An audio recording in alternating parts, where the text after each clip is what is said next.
Muy buenas noches y bienvenidos a una nueva cita con su programa La Entrevista. Esta noche vamos a hablar de un tema muy interesante sobre Egipto, sobre nuestra fascinación por las excavaciones y todo lo que rodea este mundo. Y lo vamos a hacer con dos entendidos en esta materia. Tengo como invitados aquí en el estudio de Noticias TV a Francisco Martín Valentín. Él es egiptólogo y director del Instituto de Estudios del Antiguo Egipto.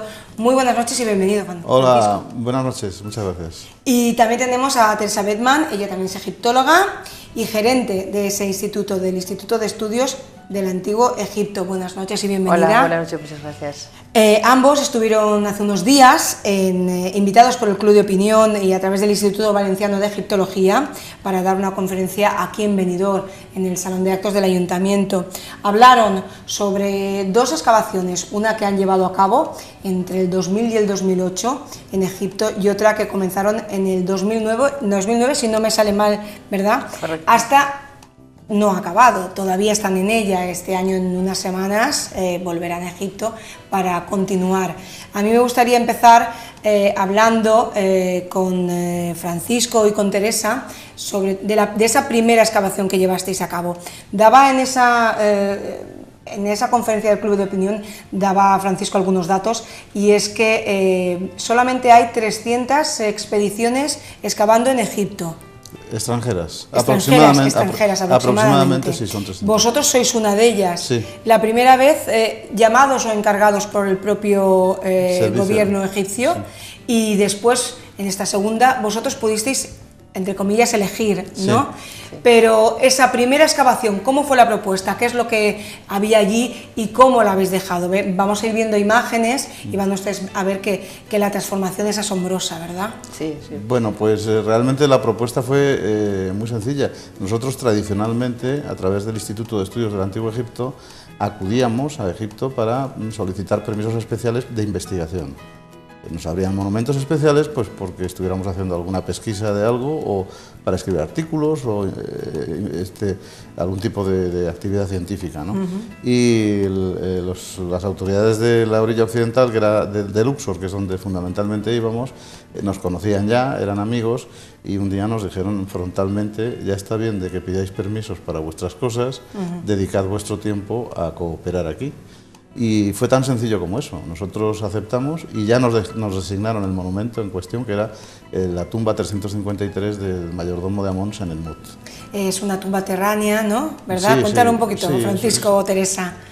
Sí. Es un hipogeo, o sea, un hipogeo es una construcción que se mete dentro del suelo, del terreno, que está justamente, porque sé que muchos oyentes seguramente habrán visitado Egipto, está justamente en el Circo Rocoso del Bahari, donde está el templo de la reina Hatshepsut, en Del Bahari, que precisamente el arquitecto de ese templo fue nuestro personaje, Senenmut.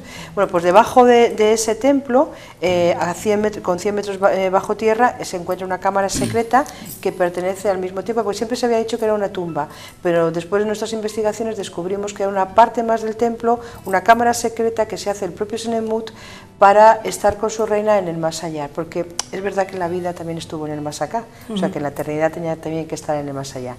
Entonces es una cámara maravillosa, muy pequeña, tiene 1,90 de alto por 3,25 de ancho, con el trecho astronómico más antiguo de la humanidad.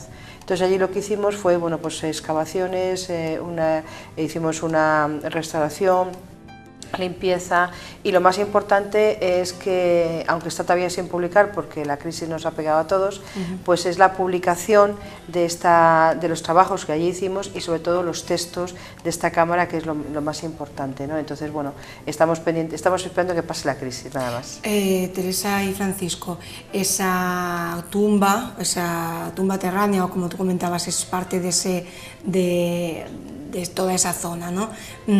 Ya se sabía que estaba allí, sí, ¿verdad? Dijisteis una cifra, una fecha, alrededor de 1927.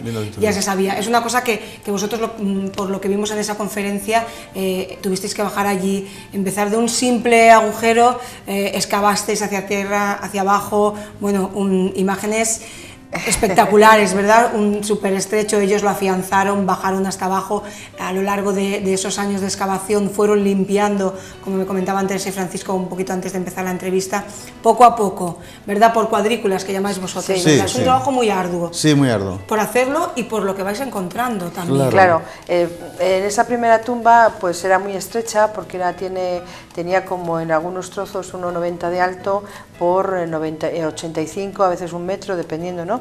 O sea, es un túnel, o sea, un túnel de 100 metros, entonces claro, no hay ventilación, claro, cuando uno excava o limpia se levanta muchísimo polvo, fue horroroso, o sea, fueron unos años porque había que estar con mascarillas, con gafas, o sea, fue realmente penoso para nosotros, penoso para los obreros, penoso para todo el mundo, entonces fue muy difícil, aquella fue muy difícil, pero ahora estamos en otra que es muy grande, entonces tenemos la otra parte. Hablando de ese personaje que es el de esa primera tumba, era el mayordomo de la reina. Sí, y como comentaba Francisco... No, el título exacto era mayordomo del dios Amón de Karnak, que quería decir algo así como el encargado de todos los recursos del templo donde vivía, se suponía que vivía el dios. Pero luego tuvo muchos títulos vinculados con la reina.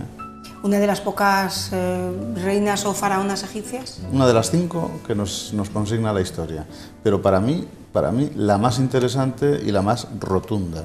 Es decir, porque Hatshepsut fue un personaje, bueno, extra de la historia, no de Egipto, pero de la historia de la humanidad.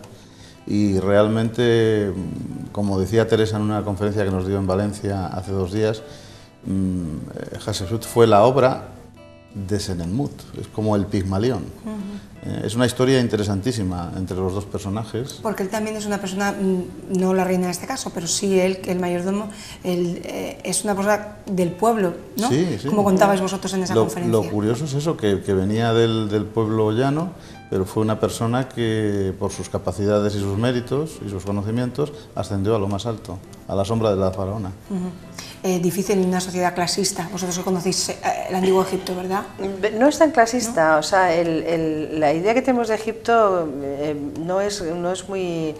¿Es más peliculera? Sí, es más peliculera. Entonces estaba así, es verdad, es piramidal, es una sociedad piramidal, en la cúspide estaban los dioses, después el faraón, el rey, en este caso, como el lazo entre el dios y el resto de los... Después estaban los nobles y después de los nobles estaban el pueblo llamo, dependiendo de sus habilidades, ¿no? de sus trabajos. Pero realmente nos asombra, por ejemplo, esa civilización en ese punto de igualdad que había entre hombre y mujer. Entonces, la mujer no es que hiciese los mismos trabajos que el hombre, ella tenía su departamento, pero sí estaba considerada que había una especie de paridad, ¿no? O sea, si el hombre hacía el trabajo en el campo, ella estaba en la casa, pero tejía, no sé qué, cuidaba a la familia, o sea... Pero no por ello estaba en un escalón diferente. No. Estaba, la mujer egipcia podía casarse, podía divorciarse, podía testar, podía dejar al marido sin nada, pero sin nada. O sea, podía ella decir, si tenía hijos y no lo habían cuidado como ella pensaba, podía dejar su herencia al vecino que le había cuidado o a quien fuese, ¿no? Sí. O sea, hay textos en que nos cuentan la libertad que tenía la mujer en este caso, hasta tal punto que esta reina, Hatshepsut, es una mujer que no sabemos si es Senenmut quien decide convertirla en reina o es ella que decide que quiere ser rey de Egipto, ¿no? O entre los dos, pero realmente es un cambio muy brusco en la historia de Egipto, para mí fascinante, porque ambos personajes a mí me fascinaron cuando tuve la suerte de trabajar en estos monumentos, y realmente yo creo que se debería estudiar más este personaje. Nosotros hemos estudiado bastante y hay bastantes libros publicados sobre este periodo y concretamente de ambos personajes, pero bueno, fue un privilegio poder trabajar en este monumento y averiguar tanto de la historia de Egipto de este periodo. Yo añadiría una cosa, la sociedad egipcia era permeable. Es decir, la sensación que tenemos aquí de que era monolítica y que estaba muy estabilizada y que muy clasista, etcétera y tal, es un concepto moderno. La sociedad egipcia antigua se organizaba por el criterio del ascenso de los mejores. Ya fueses hijo del pueblo, ya fueses hijo del faraón, si eras hijo del pueblo, había sistemas y mecanismos para que el sistema te recondujese, te recuperase y pudieras llegar a los sitios más altos. Esto es algo que no conoce mucho la gente, pero que es así, y hay numerosos ejemplos. En el MUT es uno de ellos. Una cuestión más sobre este proyecto, el personaje, la propia reina, pero también muy importante recuperar y poder mostrar ese techo del que hablabais, ¿verdad? Ese techo astronómico. Sí. El proyecto tenía dos partes, uno era la excavación y la publicación, que eso se ha terminado, a excepción de la publicación, que nos entró la crisis, y la segunda parte era hacer una réplica exacta de este monumento, porque es muy complicado bajar, pero es una maravilla y mucha gente quiere entrar a verlo, ¿no? Entonces la segunda parte del proyecto era hacer una réplica exacta del mismo, fuera de lo que es cerca del Bahari, pero fuera de lo que es el monumento, para que el turista pudiese entrar a verla. El problema es que todo el proyecto estuvo financiado por el Ministerio del Ministerio de Cultura de España. Pero también, ya le digo, nos entró la crisis y ya no pudimos seguir con el proyecto, pero sí que tenemos la idea de que el proyecto sigue perteneciendo a España, a nuestro instituto, y tenemos la idea que en algún momento, cuando ya se nos pase todo esto y volvamos otra vez a tener un poquito de financiación, poder retomarlo y hacerlo, porque creo que el mundo debería ver este techo astronómico sin estropearlo, pero creo que sería una maravilla más para ir a Egipto. Teresa, ese primer proyecto que se acabó en el 2008, se acabó entre comillas, porque como hemos comentado, faltan algunos eslabones, pero el propio gobierno egipcio, la asociación o el departamento que se encarga de todo lo que tiene que ver con las expediciones o con los hallazgos, quedó tan encantado que de ahí fue vuestro segundo paso, ¿verdad? Sí, sí, efectivamente. Realmente cuando nosotros concluimos en el MUT, esta parte del trabajo, tuvimos que optar por si ya nuestra institución seguía trabajando en Egipto o no. Y porque vosotros tenéis una sede allí. Sí, tenemos una sede, el Instituto de Estudios del Antiguo Egipto tiene una sede allí. En función de ello, una vez que optamos por continuar, porque la infraestructura y el despliegue pues cuesta mucho volver a restaurarlos, teníamos que decidir dónde íbamos a trabajar. Y ese sí que fue objeto de nuestra selección, a la vista de los resultados anteriores. Era más sencillo llegar al Consejo Supremo de Antigüedades, que es el organismo responsable, y proponerle, científicamente y razonadamente, porque no es decir yo quiero excavar aquí o allí, no. Sí. ¿Qué quiere hacer usted, dónde y por qué? Y efectivamente preparamos el proyecto, se le sometió y digamos que fue más fácil que lo aceptasen, porque quienes le proponían este proyecto al servicio eran gente que ya tenían ellos experiencia con ellos de que trabajaban bien. ¿Por qué elegisteis ese segundo proyecto? Pues ese segundo proyecto lo elegimos, bueno, primero porque sabíamos el sitio exacto. Ten en cuenta que estábamos a muy pocos metros de Senenmut y conocíamos el área de Deir el-Bahari, yo creo que razonablemente bien, y sabíamos primero que era una tumba sin excavar, lo cual es un plus. Un regalo. Obtener un proyecto en el que tú vas a decir lo que hay que decir la primera vez. Segundo, y no por este orden, porque se correspondía con el periodo de Amenhotep III, que es, para que nos entiendan los televidentes, probablemente el padre o el abuelo de Tutankamón, es decir, un periodo álgido y Ajenatón. Y tercero, porque teníamos la intuición de que dada, no la intuición, la presunción por nuestra documentación y nuestra investigación, de que dado el área, dada el personaje al que pertenecía, que fue un visir del faraón Amenhotep III, que gobernó durante un tiempo muy preciso, pues allí podríamos encontrar informaciones que no existían en el resto de Egipto y que podían afectar a toda la concepción que tenía la ciencia hasta este momento sobre este periodo. Entonces queríamos todo, queríamos el póker de ases, y yo creo que lo hemos obtenido. Pero también un trabajo muy laborioso, veíamos en esa conferencia las imágenes, sí. Porque es como un templo, ¿verdad? Una sala inicial, templo no. Sí, es una tumba, nosotros estamos llamando tumbas templo, pero sí. Efectivamente es una tumba porque esa parte se dedicaba al culto.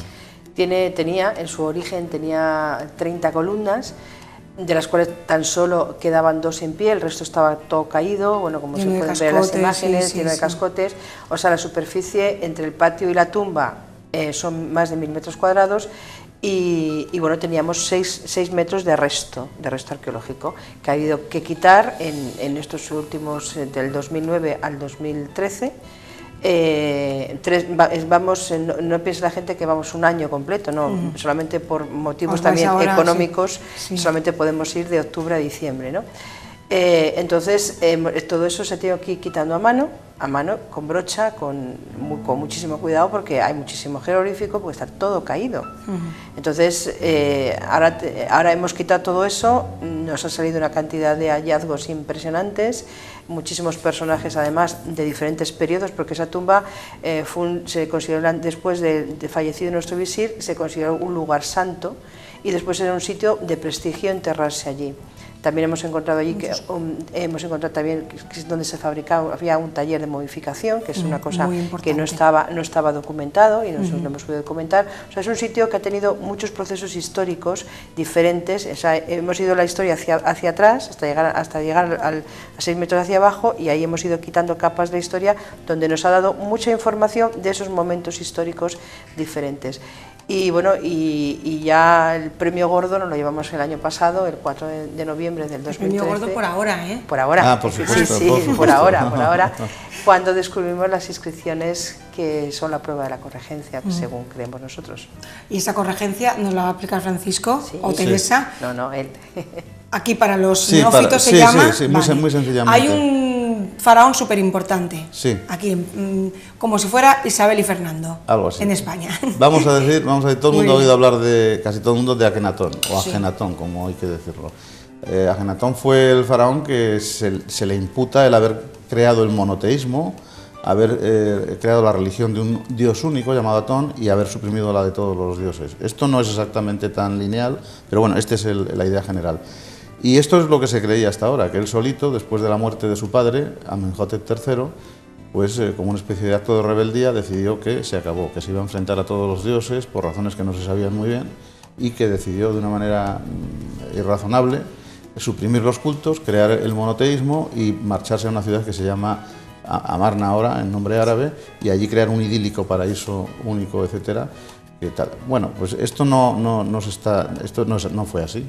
Tanto las excavaciones que se están llevando en Amarna, que nos están mostrando un mundo no tan idílico, sino bastante complejo, cuanto las investigaciones nuestras han demostrado, las nuestras amparándose en unas teorías ya antiguas, pero que nosotros hemos seguido, hemos demostrado que los dos reyes, Amenhotep III y Amenhotep IV, reinaron juntos, estuvieron juntos en el trono, y que el padre, Amenhotep III, era el nuevo dios, el dios Atón, por más que esto se refiriese al disco solar, que era cierto, en una asimilación. Entonces se revela como una maniobra política urdida entre el padre y el hijo y la familia real para enfrentarse al poder del dios Amón, el todopoderoso dios Amón. Que tenía sus sacerdotes y... Un clero complicadísimo y un gran poder. Y entonces a la vez tenemos la primera revolución político-religiosa de la que tenemos memoria en la historia de la humanidad, con unos datos que hasta ahora no se habían podido acceder a ellos porque no lo sabían, y si uno coge un libro de historia de Egipto, cualquiera, de ingleses, de franceses, de alemanes, de lo que queramos, eso se pasa de soslayo porque no se podía hablar de ello porque no había datos. Entonces ahora unos españoles van a proporcionar o han proporcionado los datos que obligarán a reescribir todos esos centenares, diría yo, o miles de libros que se han escrito a lo largo de 100 años sobre este periodo tan importante como es la fase previa de Amarna, la revolución y la creación del monoteísmo. O sea, pensemos que el monoteísmo sigue moviendo el mundo, no hace falta explicarlo mucho. Entonces, claro, es súper trascendente. Y entonces la idea es que, al haber reinado juntos, con estas inscripciones que hemos encontrado, que se demuestra, hay que coger 10 u 11 años, o 12, del reinado de Amenhotep IV, Ajenatón, y solaparlo sobre la parte final del reinado de su padre. ¿Y qué sucede entonces? Que hay muchos personajes muy importantes que andaban por ahí en la historia, que no sabían muy bien cómo colocarlos, que resulta que convivieron juntos.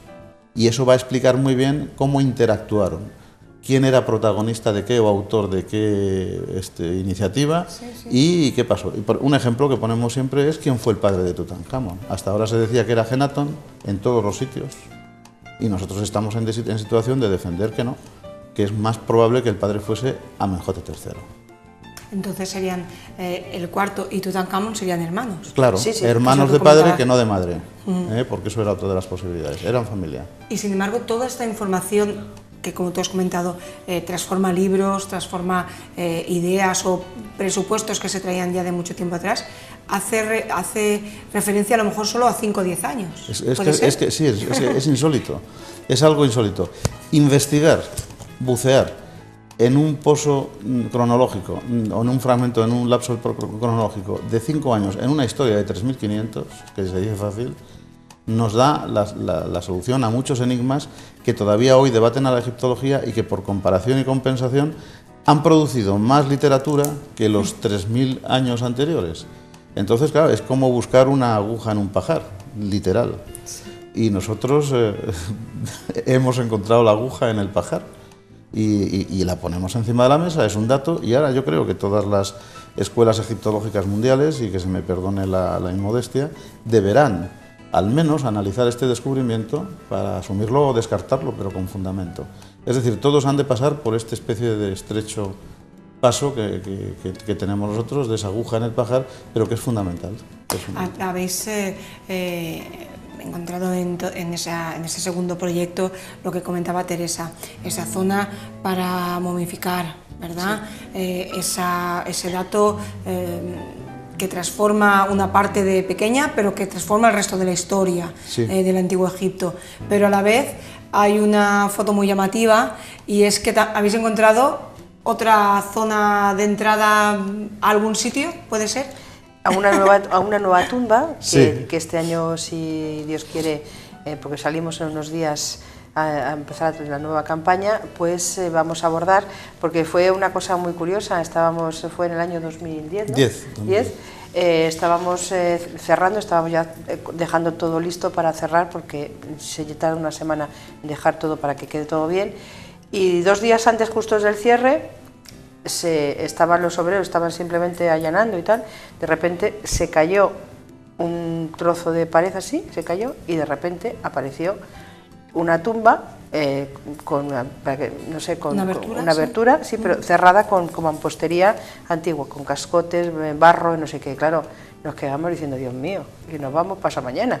O sea, eso siempre ocurre, ¿no, Francisco? Sí, como comentabas tú. No, eso es un clásico. Eso es un poco sí película, pero cierto. No, es cierto. Entonces lo único que pudimos hacer fue abrimos un poco, dejamos ventilar, porque claro, está cerrado desde hace miles de años, y entonces se dejó ventilar, y pasó Francisco, pasó parte de personas del equipo, pasé yo, hicimos unas pocas fotos para ver de qué se trataba, y le hemos dejado, y entonces se cerró con ladrillo, decidimos cerrarlo con ladrillo, y ahí está desde entonces cerrado. Entonces este año vamos a abordar un poco, entrar y ver y hacer una pequeña planimetría de ver un poco por encima qué es lo que hay. Sí que vimos que tenía 2 cámaras, un pozo muy profundo, y que está colmatada de resto arqueológico hasta arriba también. Cabe sospechar, no, siempre hay que ser prudente, ¿verdad? Pero cabe sospechar que por la configuración del monumento, el lugar exacto donde se encuentra y el periodo al que presumiblemente pertenece,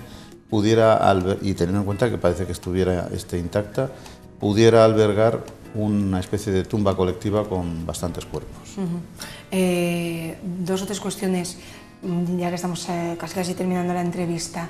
Importante matizar que todo esto que lleváis a cabo, estos 2 proyectos a lo largo de los años, y como comentaba Francisco en esa conferencia, un equipo multidisciplinar, sí, con muchísimas personas participando de muchas diferentes cuestiones, por ejemplo arquitectos que se necesitan para hacer muchas actividades, restauradores, sí, y de cualquier parte del mundo, ¿verdad? Sí, procuramos que sean siempre españoles, por aquello de hacer patria, pero nuestro equipo, por ejemplo, lo integra este año, somos 31 personas, lo integran pues 28 españoles, un norteamericano, la restauradora que lleva muchos años con nosotros, que es mexicana, y un chico de Mendoza, en Argentina, que bueno, es la primera campaña que hace, está en el Field School. O sea, nosotros también tenemos una escuela de campo donde chicos que están terminando la universidad o que ya han finalizado sus estudios de estas disciplinas que nosotros necesitamos, les damos la oportunidad de hacer prácticas con nosotros durante un mes al año.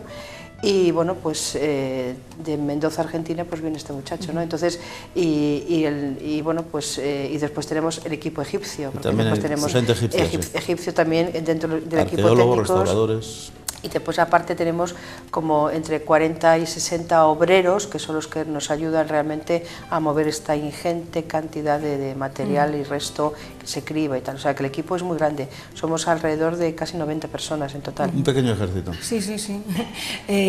También una cuestión importante, comentabais que de octubre a diciembre es cuando se llevan a cabo esas expediciones cada año más o menos. Nuestros telespectadores se preguntarán, por ejemplo, todo lo que tuvo que ver con los años en los que ocurrió la primavera árabe o todas esas movilizaciones, revoluciones entre comillas que hubieron, ¿las notasteis? ¿Se notó a la hora de los proyectos y las expediciones para seguir recuperando historia? El país se notaba, pero nosotros estuvimos amparados perfectamente, es decir, nuestro trabajo siguió como sin ningún problema y yo diría que las autoridades egipcias nos sobreprotegieron, pero no hubo ningún incidente especial, o sea que yo puedo decir que hemos pasado la revolución de la primavera árabe de Egipto, ha debido haberla. Pero realmente Luxor es un sitio muy privilegiado. Allí realmente nosotros nos estábamos enterando qué pasaba en Cairo, por ejemplo, a través de internet, ¿no? Pero realmente nosotros allí no notábamos nada, porque nos llamaba nuestra familia diciendo, pero Dios, estáis ahí en plena guerra civil, y nosotros decíamos, de verdad que no, o sea, nosotros estamos aquí trabajando y aquí no pasa nada.